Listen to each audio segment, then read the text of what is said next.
Hello everyone, welcome to rest to परीक्षा। आज हम लोग एक छोटे से वीडियो में ना जितने भी कॉन्स्टिट्यूशन में पार्ट्स और उस रिलेटेड आर्टिकल्स है और शेड्यूल में क्या उसका नेचर है, क्या क्या सब्जेक्ट्स उसमें इंक्लूडेड है, उसको आज हम लोग देखेंगे। और उसके अलावा जो है हम जो है एक जैसे पिछले क्लास में हमने सोर्स ऑफ कॉन्स्टिट्यूशन को बताया है, तो उसमें जो है एकदम एक टेबुलर फॉर्म में हमने रेडी किया है कि किस कंट्री से जो है क्या क्या प्रोविज़न जो है हमारे कॉन्स्टिट्यूशन में बोरो किया गया है। तो उसको जो है हम लोग एक छोटे से इस सिंगल वीडियो में ये तीनों चीज़ों को जो है हम अभी देखेंगे। और ये जो है एग्ज़ाम पॉइंट ऑफ व्यू से जो है 70, अगर आप 72nd बीपीएससी की तैयारी कर रहे हैं तो उसके पॉइंट ऑफ व्यू से काफ़ी इंपॉर्टेंट हो जाता है, क्योंकि इस तरह के क्वेश्चन जो है बीपीएससी जो है पूछते रहती है। पहले भी कई जो है एग्ज़ाम में वो बीपीएससी अपने अलग अलग तरीके से इस तरह के क्वेश्चन पूछ चुकी है। तो चलिए शुरू करते हैं आज ये हम पार्ट्स और शेड्यूल के बारे में। ठीक है, तो पहले देखते हैं पार्ट्स के बारे में कि हमारा जब संविधान जब कॉन्स्टिट्यूएंट असेंबली द्वारा अडॉप्ट किया गया था, तो उस समय जो है हमारे पास जो है एक सेकंड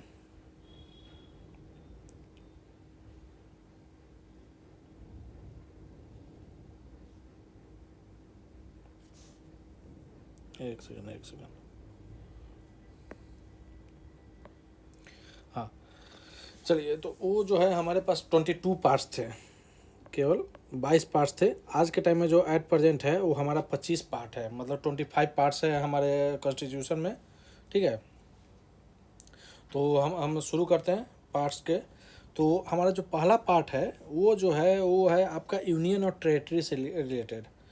ये मतलब कि ये आपका जो है हमारा यूनियन और टेरेटरी, और यह जो है किस आर्टिकल तक में मेंशन है, तो ये आपका जो है आर्टिकल 1 to 4 में आपका मेंशन है।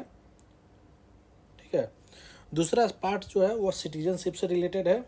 तो सिटीजनशिप का जो है आर्टिकल जो है वो सेकेंड पार्ट में मेंशन है, और यह जो है आर्टिकल आपका 5 to 11 में मेंशन है। ठीक है, अगला जो पार्ट है वो आपका है थर्ड पार्ट। ये काफ़ी इंपॉर्टेंट है, फंडामेंटल राइट्स से रिलेटेड है। तो इसमें जो है आपका 12 to 35 जो आर्टिकल है, इसमें आपका फंडामेंटल राइट मेंशन है। पार्ट 4 जो है वो डीपीएसपी मतलब directive principle of state policy से रिलेटेड है, और इसमें जो है आपका जो है आर्टिकल जो मेंशन है वो आपका 36 से लेके 51 तक है। उसके बाद है कि अगला जो है पार्ट 4A। ये पार्ट 4A जो है ये 42nd amendment act, constitution amendment act 1976 के तहत इसको ऐड किया गया था। यह फंडामेंटल ड्यूटी से रिलेटेड है, और यह जो आर्टिकल इसका है वो एक अलग आर्टिकल है 51A। ठीक है, उसके बाद पार्ट 5 ये यूनियन से रिलेटेड, मतलब यूनियन में जितने भी एग्जीक्यूटिव, लेजिस्लेटिव और उसका जो जुडिशरी पार्ट है सब इसमें इंक्लूड है। वो आर्टिकल आपको मेंशन है 52 से लेके 151 तक। उसके आगे पार्ट 6 ये स्टेट से रिलेटेड है, एज इट इज़, मतलब जैसे कि स्टेट्स में जो भी लेजिस्लेचर उसके legislative assembly, legislative council, high court, ये सब जो चीज़ें आती है वो सब एक स्टेट्स में आती है, और पार्ट या 6 में मेंशन है। और इसके लिए जो आर्टिकल है आपका 152 से लेकर 237। बहुत होता है कि कॉन्स्टिट्यूशन में इतने आर्टिकल को हम कैसे याद रखें। तो मेरा ऐसा मानना है कि जो कॉन्स्टिट्यूशन के आर्टिकल को आप कॉन्स्टिट्यूशन मतलब कि आर्टिकल नंबर से आप याद करना काफ़ी मुश्किल हो जाएगा। आप जो उसको पार्ट्स के फॉर्म में आपको पार्ट वाइज जो है आपको ये ध्यान में रखें कि इस पार्ट में इतना से इतना आर्टिकल मेंशन है। अब जैसे कि अब यूनियन का है, अब पार्ट 5 है, तो पार्ट 5 मेंशन है यूनियन से लेके वो आर्टिकल 52 से लेके 151 तक मेंशन है।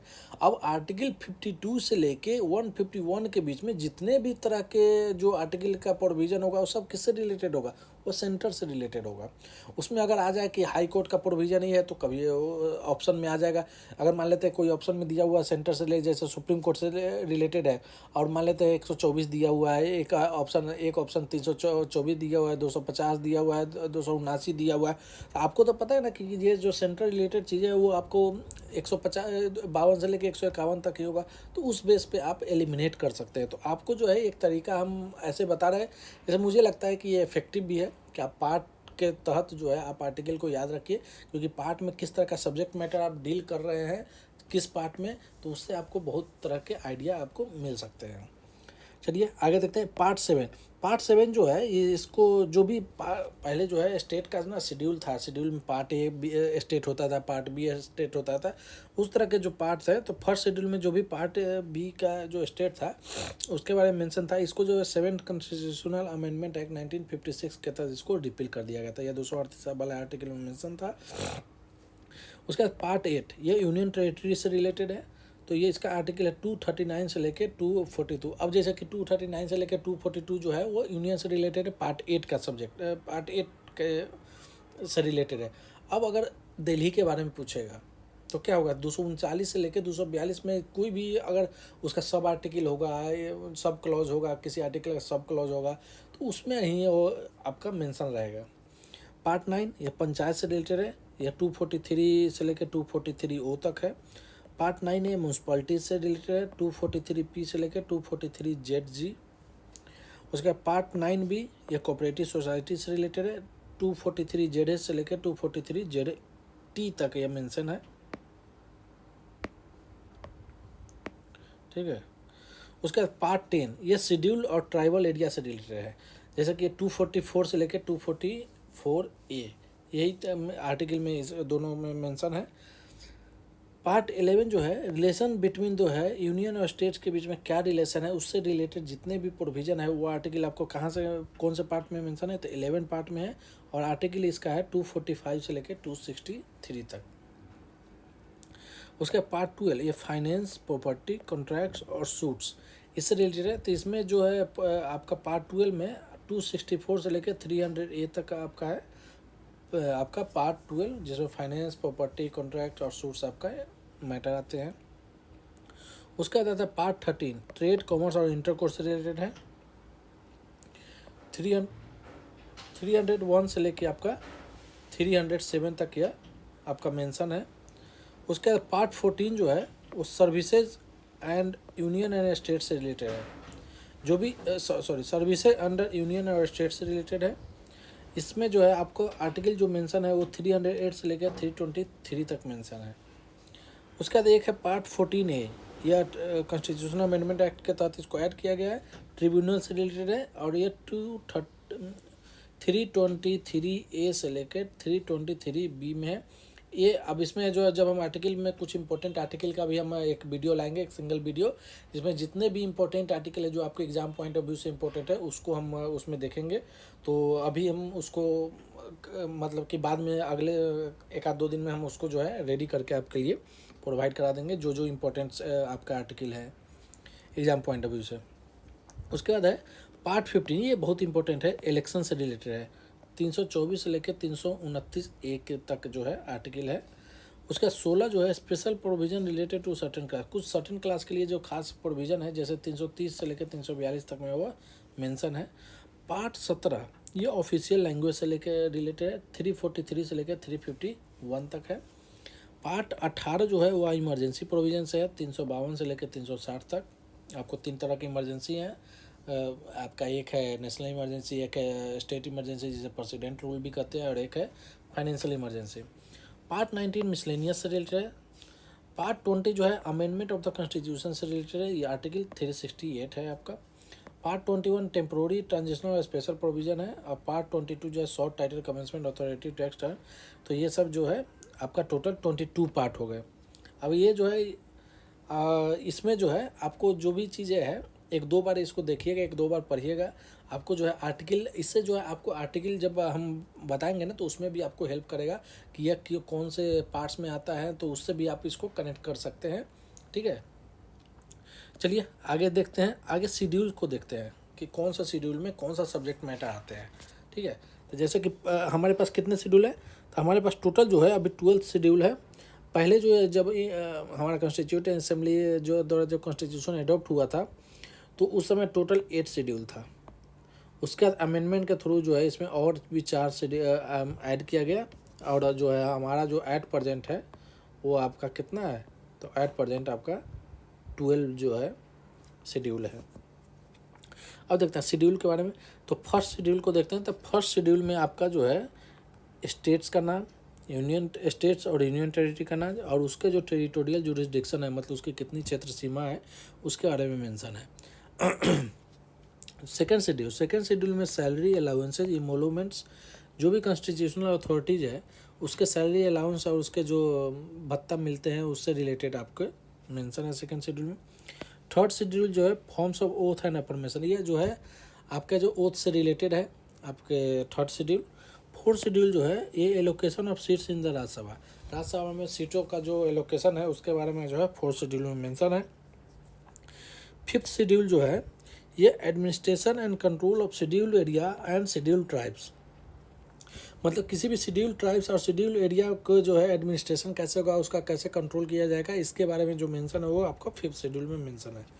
अब है सिक्स शेड्यूल, ये भी एडमिनिस्ट्रेशन ऑफ ट्राइबल एरियाज पर कुछ स्पेशल स्टेट्स के लिए ही ये पूरा शेड्यूल है।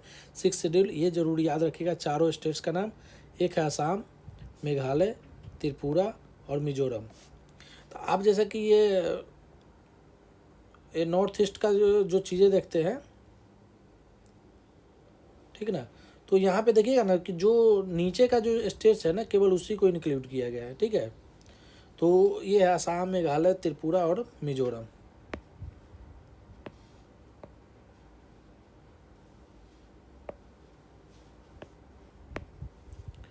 ठीक है, आगे देखते हैं सेवन शेड्यूल ये काफ़ी इंपॉर्टेंट है। इसमें जो है आपका मतलब कि जो भी 3 लिस्ट है जिसमें कि सब्जेक्ट मैटर जो भी हमारा जो क्या कहते हैं इंडियन कॉन्स्टिट्यूशन में जितने तरह के सब्जेक्ट है उसको 3 लिस्ट में डिवाइड किया गया है। 3 लिस्ट डिवाइड करने का मतलब कि इस लिस्ट पे जो है कौन कानून बना सकता है, इस सब्जेक्ट पे कौन कानून बना सकता है, तो उसके तहत जो है 3 लिस्ट बनाया गया है। एक है यूनियन लिस्ट, एक है स्टेट लिस्ट, एक है कंकरेंट लिस्ट। तो यूनियन लिस्ट पे जो है एक जो पावर होता है लेजिस्लेशन का वो सेंटर के पास होता है। से स्टेट लिस्ट पे जो पावर होता है लेजिस्लेशन का वो स्टेट के पास होता है। कंकरेंट लिस्ट में जो पावर होता है वो दोनों के पास होता है। पर अगर किसी तरह का जो क्या कहते हैं अगर दोनों में आ गया कि जहाँ व्यू पॉइंट में डिफरेंस आ गया, दोनों में सहमति नहीं बनी, तब जाके जो है सेंटर का जो लेजिस्लेशन होगा या सेंटर का जो रिकमेंडेशन होगा वो जो है प्रिवेल करेगा, उस वही चीज़ माना जाएगा। 8 शेड्यूल में जो है 22 से 22 ऑफिशियल लैंग्वेज के बारे में है। पहले आपका 14 था, उसके बाद अमेंडमेंट कर करके जो है आपका टोटल कितना हो गया 22 आपका ऑफिशियल लैंग्वेज हो गए। आगे है 9th शेड्यूल जो है ये अमेंडमेंट के तहत हुआ था। फर्स्ट अमेंडमेंट एक्ट 1951 के तहत इसको ऐड किया गया था। इसमें जो है मतलब इस शेड्यूल में अगर कोई भी जब अमेंडमेंट किया गया था कि इस शेड्यूल में अगर कोई भी कानून अगर लेजिस्लेशन अगर रख दिया जाए तो उस पर जो है वो जुडिशियल रिव्यू के स्कोप के बाहर हो जाते थे। यही है acts and regulation protected from judicial review. और जुडिशियल बाद में ये चल के जो जुडिशियल रिव्यू है वो भी बेसिक स्ट्रक्चर ऑफ डॉक्ट्राइन का पार्ट बना। तो उसके बाद से जो है इसके अंतर्गत जो भी कानून अगर रखा जाता है वो भी अब जुडिशियल रिव्यू के अंतर्गत आते हैं।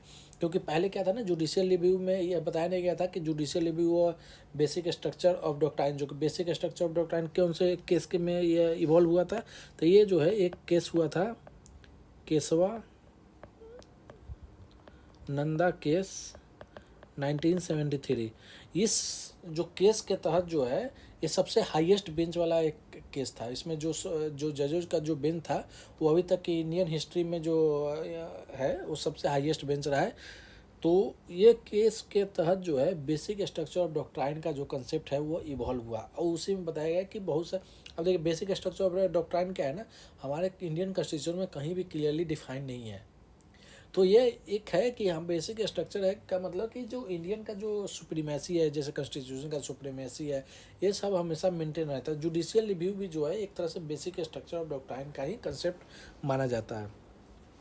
उसके बाद है 10th शेड्यूल का है एंटी डिफेक्शन प्रोविज़न। अब क्या है ना कि एक टाइम मतलब कि 1985 से पहले क्या था ना, कई बार जो है आम जो नेता थे या एमएलए एमपी थे वो अपना जो पॉलिटिकल पार्टी जो है वो बदलते रहते थे। कभी आज इस ए में है, ए पार्टी में, कल बी पार्टी में, परसों सी पार्टी में, तो इस तरह से बदलते रहते थे।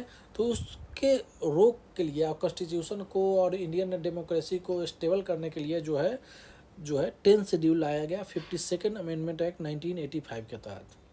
अब उसके बाद है, अगर आप जो है वॉलंटरी जो है अपना मेंबरशिप छोड़ते हैं तो आपको डिस्क्वालीफाई कर दिया जाएगा, या फिर अपने पार्टी के जो डिसीजन है व्हीप, जिसको व्हीप कहा जाता है,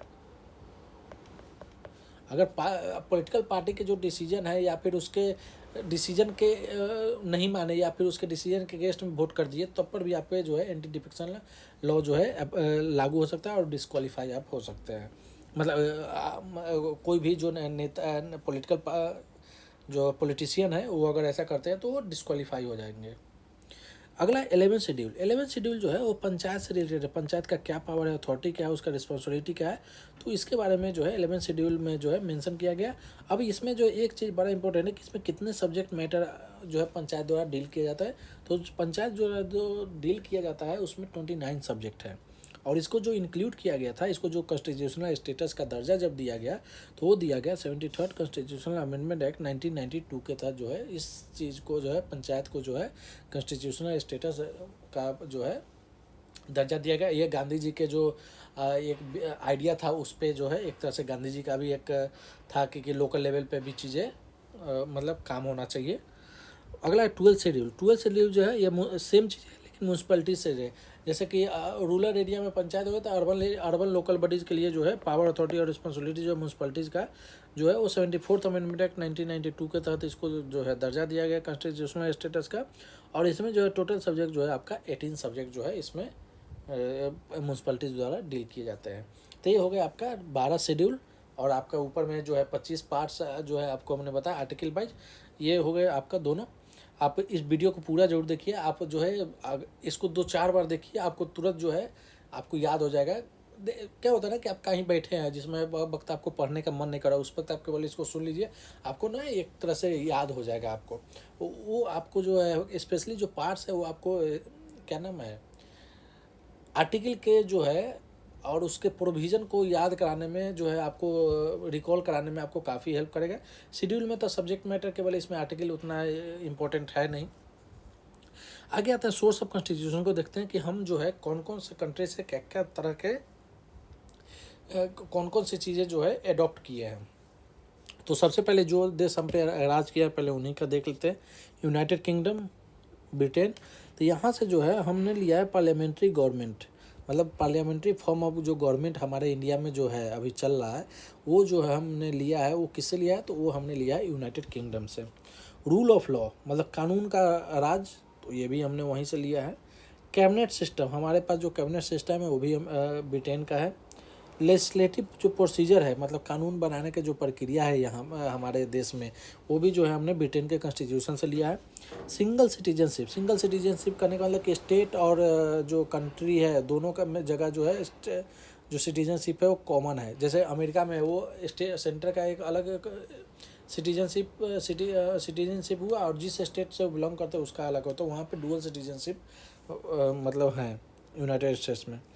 उसका प्रीरोगेटिव रेट्स के बारे में हमने ऑलरेडी एक वीडियो में 15 मिनट का ऑलमोस्ट वीडियो है, उसमें हमने रेट्स को काफ़ी डिटेल वे में हमने कराया है। 5 रेट्स है और कौन से आर्टिकल के तहत जो सुप्रीम कोर्ट कौन से किस बेसिस पे जो है रेट्स इशू कर सकते हैं, हाई कोर्ट किस आर्टिकल के तहत जो है किस ग्राउंड पे जो है रेट्स इशू कर सकते हैं। फिर जो है हमने रेट्स को भी काफ़ी जो है इलाबोरेट वे में हमने कराया। तो अगर आप वो वीडियो नहीं दिखे तो आप ज़रूर उस वीडियो को देखिए, आपको जो है रेट्स के बारे में सारे जो डाउट है वो आपको क्लियर हो जाएंगे।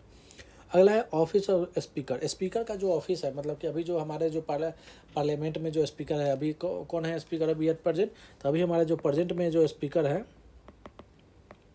वो है ओम बिरला। ठीक है। उसके बाइकैमरलिज्म मतलब बाइकैमरलिज्म मतलब 2 सदन जो है, ये सब जो चीज़ें ली गई है ये किससे ली गई है, ये आपका लिया गया है यूनाइटेड किंगडम के कॉन्स्टिट्यूशन से। अब देखते हैं United states of America USA. तो यूनाइटेड स्टेट्स से जो लिया गया है वो सबसे इम्पोर्टेंट चीज़ है वो है आपका फंडामेंटल राइट। हम जो अभी फंडामेंटल राइट जो आर्टिकल आपका पार्ट 3 में मेंशन है, फंडामेंटल राइट कहाँ पे है, पार्ट 3 में। और पार्ट 3 के कौन सा आर्टिकल है, तो 12 से 35 मतलब 12 से लेकर 35 तक जो है वो आपका फंडामेंटल राइट है। उसके बाद जुडिशियरी का इंडिपेंडेंस ऑफ जुडिशियरी मतलब जुडिशियरी की स्वतंत्रता, ये भी जो है अमेरिका से ही लिया गया है। जुडिशियल रिव्यू, ये जो अभी हमने जस्ट बताया कि ये केशवानंदा भारती केस में जो basic structure of basic structure of doctrine जब इवॉल्व हुआ था तो उसमें आया था कि जो 9th शेड्यूल में जितने भी लॉ है वो भी जुडिशियल रिव्यू के स्कोप में वो भी आएंगे, पहले वो नहीं आते थे। तो ये जो लिया गया जुडिशियल रिव्यू ये यूनाइटेड स्टेट्स से लिया गया है। उसके प्रेसिडेंट का जो इम्पीचमेंट होता है वो भी जो है अमेरिका के कॉन्स्टिट्यूशन से लिया गया है। जज का रिमूवल जो है वो भी अमेरिका से लिया गया है। वाइस प्रेसिडेंट के बारे में जो पोस्ट है वो भी अमेरिका से लिया गया है। रिटन कॉन्स्टिट्यूशन अमेरिका से लिया गया है, प्रियम्बल भी अमेरिका से लिया गया है। रिटन कॉन्स्टिट्यूशन क्योंकि यहाँ पे जो है यूनाइटेड किंगडम में यहाँ पे रिटन कॉन्स्टिट्यूशन नहीं है,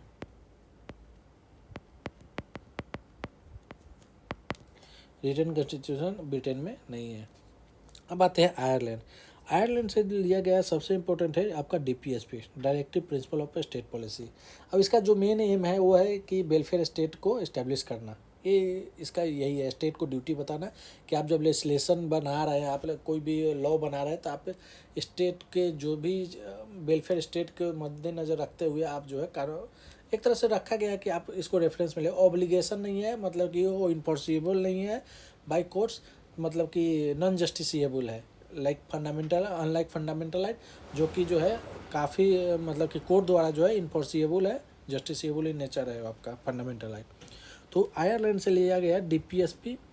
और है nomination of members to the Rajya Sabha. Rajya Sabha में जो नॉमिनेशन होता है मेंबर का प्रेसिडेंट द्वारा, वो भी जो है प्रोविज़न लिया गया आपका आयरलैंड से लिया गया है।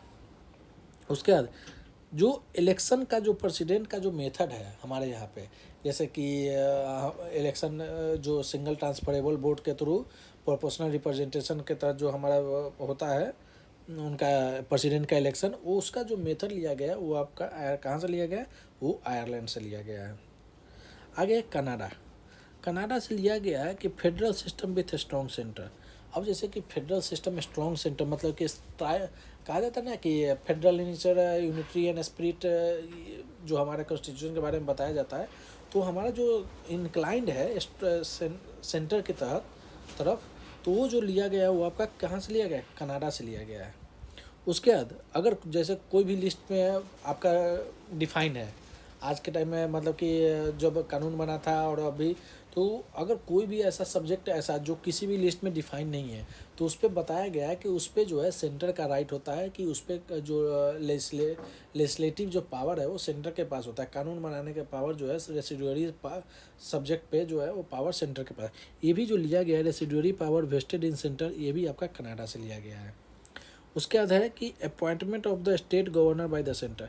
मतलब कनाडा से जो भी चीज़ लिया गया ना सेंटर ओरिएंटेड है, मतलब कि वो स्लाइटली इंक्लाइंड है आपका सेंटर की तरफ। जैसे कि गवर्नर का जो स्टेट गवर्नर का अपॉइंटमेंट है वो भी सेंटर के द्वारा किया जाता है। उसके बाद जो सुप्रीम कोर्ट का जो एडवाइजरी जुडिस्डिक्शन है जो कि आपका कहाँ पे है, आपका 143 आर्टिकल। अब देखिए कि अगर पार्ट याद होता तो कहाँ से देखिए एक आपका होता है ना कि 52 से लेकर 151 के बीच में, तो 143 जो है आपका एडवाइजरी जुरिडिक्शन है सुप्रीम कोर्ट का, वो भी कनाडा से लिया गया। अब ये देखते हैं ऑस्ट्रेलिया। ऑस्ट्रेलिया से लिया गया कंकरेंट लिस्ट जो कि 7th शेड्यूल में आपका मेंशन है। Freedom of trade and commerce, commerce और ट्रेड से रिलेटेड जो फ्रीडम है वो भी आपका ऑस्ट्रेलिया से लिया गया है। उसका पार्लियामेंट्री का जो ज्वाइंट सिटिंग है इसका प्रोविज़न भी जो है वो अमेरिका से ऑस्ट्रेलिया से लिया गया। जैसे कि ज्वाइंट सिटिंग किस केस में होता है, तो ऑर्डिनरी बिल के केस में जो है अगर आपका ऑर्डिनरी बिल पे जो है अगर किसी तरह का व्यू पॉइंट में डिफरेंस आ गया, दोनों जगह सहमति नहीं बना, तो उस केस में जो है ज्वाइंट सिटिंग बुलाया जाता है। और बाकी कॉन्स्टिट्यूशनल अमेंडमेंट बिल कैब और जो है मनी बिल, ये दोनों में जो है ज्वाइंट सिटिंग का प्रोविज़न नहीं है। तो ये याद रखिएगा कि ज्वाइंट सेटिंग का प्रोविज़न ऑर्डिनरी बिल में है। जर्मनी से लिया गया है कि इमरजेंसी के दौरान जो है फंडामेंटल राइट का जो सस्पेंशन होता है, मतलब फंडामेंटल राइट आपका सस्पेंड कर दिया जाता है, तो वो जो प्रोविज़न लिया गया है वो जर्मनी से लिया गया है। ठीक है, आगे है फ्रांस से लिया गया है रिपब्लिक, मतलब रिपब्लिक जैसे कि यूनाइटेड किंगडम में हमने लिया है तो वहाँ पे जो रिपब्लिक है वो भी रिपब्लिक है पर मोनार्कियल बेस्ड है। हमारा जो रिपब्लिक है वो आपका इलेक्टेड बेस्ड है, मतलब हमारे जो रिपब्लिक जो है वो इसलिए है कि हमारा जो क्या कहते हैं प्रेसिडेंट का जो है वो इलेक्शन के तहत जो है वो होता है, वहाँ पे जो हेरिडेटरी बेस पे होता है ब्रिटेन में। तो रिपब्लिक जो है लिया गया वो आपका फ्रांस से लिया गया। और ideals of liberty, equality and fraternity, जो प्रियम्बल में जो आइडिया लिया गया है, मतलब आइडियल लिया गया है कि हमारा लिबर्टी का जो है, इक्वलिटी का और फ्रेटर्निटी का जो कंसेप्ट है वो हमारा कहाँ से इंस्पायर है, वो आपका फ्रेंच रेवोल्यूशन से ही आपका इंस्पायर्ड है। फ्रेंच रेवोल्यूशन कब हुआ था? तो 1789 के दौरान हुआ था फ्रेंच रेवोल्यूशन। उसके बाद साउथ अफ्रीका से देखते हैं कि साउथ अफ्रीका से क्या लिया गया। तो साउथ अफ्रीका से लिया गया कि हमारा जो कॉन्स्टिट्यूशन अमेंडमेंट जो होगा उसका क्या प्रोसीजर होगा। जैसे कि अगर हम कॉन्स्टिट्यूशन में अमेंडमेंट कर रहे हैं तो उसका जो प्रोसीजर लिया गया है वो आपका साउथ अफ्रीका से लिया गया है। उसके राज्यसभा का इलेक्शन भी जो है वो भी आपका साउथ अफ्रीका से लिया गया है। तो ये हो गया। इसके बाद देखें रसिया से क्या लिया गया। तो फंडामेंटल ड्यूटीज़ जो पार्ट 4A में मेंशन है, 51A आर्टिकल में मेंशन है, जो कि 42nd अमेंडमेंट एक्ट 1976 में ऐड किया गया था हमारे संविधान में। तो वो लिया गया आपका हमारा कहाँ से लिया गया था? हमारा लिया गया था वो रसिया से। और ideal of social, economic and political justice, हमारे जो संविधान में मेंशन है जस्टिस को लेके कि हमारा किस तरह के जस्टिस जो है संविधान हमें प्रोवाइड करा सकता है। तो सोशल जस्टिस, इकोनॉमिक जस्टिस और पॉलिटिकल जस्टिस, इसके बारे में जब हम प्रियम्बल को देखेंगे तो उसमें हम इस तरह के चीज़ों को अलग तरीके से भी डिफाइन, मतलब कि इलेबोरेट वे में हम डील करेंगे कि सोशल जस्टिस किसको कहते हैं, इकोनॉमिक जस्टिस किसको कहते हैं और पॉलिटिकल जस्टिस किसको कहते हैं। तो प्रियम्बल जो है जब हम एम लक्ष्मीकांत वाले बुक को जब हम कराएंगे सेशन, अभी अगला चैप्टर ही जो है उसका प्रियम्बल ही है अभी तक, तो उसमें हम देखेंगे। जापान से लिया गया प्रोसीजर एस्टेब्लिश बाय लॉ, जो हमारे आर्टिकल 21 में मेंशन है। तो प्रोसीजर एस्टेब्लिश बाय लॉ जो है जापान से लिया गया। स्विट्जरलैंड से लिया गया आपका ideals of social policy, concept of referendum, ये जो है स्विट्जरलैंड से लिया गया है। सोशल पॉलिसी का आइडियल और रिफरेंडम का कंसेप्ट जो है वो स्विट्जरलैंड से लिया गया। देखिए स्विट्जरलैंड में क्या है ना कि वो डायरेक्ट डेमोक्रेसी, वहाँ पे पब्लिक जो है डायरेक्ट चुनती है। जैसे हम लोग तो क्या है ना, सरकार वहाँ पे डायरेक्ट पब्लिक चलाती है। यहाँ पे क्या है ना कि हम लोग अपना रिप्रेजेंटेटिव चुनते हैं।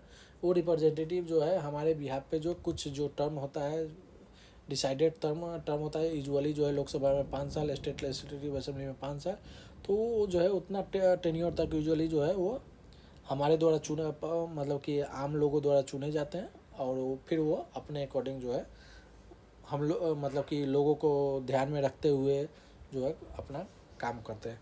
पर स्विट्ज़रलैंड में डायरेक्ट डेमोक्रेसी, वहाँ एक प्रोसीजर है, 4 रेफरेंडम, प्लेबिसाइट, ये सब करके वहाँ पे 4 कंसेप्ट है, उसके तहत जो है वहाँ पे चीज़ें डिसाइड की जाती है।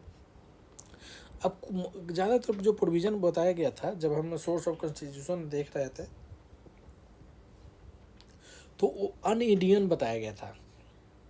अन इंडियन कहने का मतलब कि मोस्ट ऑफ द प्रोविज़न जो है वो ब्रिटिश दौर के जो गवर्नमेंट ऑफ इंडिया एक्ट 1935 से ही लिया गया था। इसलिए बहुत सारे जो क्रिटिक्स है उन्होंने बताया था कि जब हमारा जो कॉन्स्टिट्यूशन है वो अन इंडियन है, मतलब एंटी इंडियन है। जैसे कि गवर्नमेंट ऑफ इंडिया एक्ट 1935 से क्या लिया गया था? फेडरल स्कीम लिया गया, गवर्नर का ऑफिस लिया गया था, public service commission, emergency provision, administrative detail और जुडिशियरी का स्ट्रक्चर जो है वो हमारा गवर्नमेंट ऑफ इंडिया एक्ट 1935 से लिया गया था। उसका गवर्नमेंट ऑफ इंडिया एक्ट 1919 से क्या लिया गया था? तो यहाँ से भी पब्लिक सर्विस कमीशन यहाँ पे भी मेंशन था, कुछ एडमिनिस्ट्रेटिव फीचर भी जो है यहाँ से लिए गए थे। और हमारा जो ये तो है समझिए कि एंशियंट इंडियन ट्रेडिशन से जो है धर्म, welfare state, village panchayat, justice and good governance, ये सब जो है हमारे एंशियंट में जो एक प्रैक्टिस चल रही थी उसी से ये दिया गया है। तो ये हो गया आपका 3 चीज़ हमने इस वीडियो में देखा। एक हमने देखा डील किया किसको? तो पार्ट्स। उसके बाद हमने देखा शेड्यूल। फिर हमने देखा किसको? सोर्स ऑफ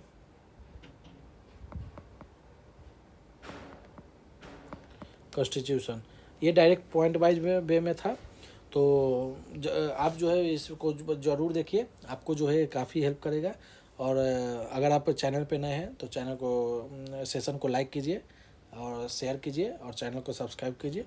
चलिए आज के लिए इतना ही। थैंक यू, धन्यवाद, जय हिंद, जय भारत।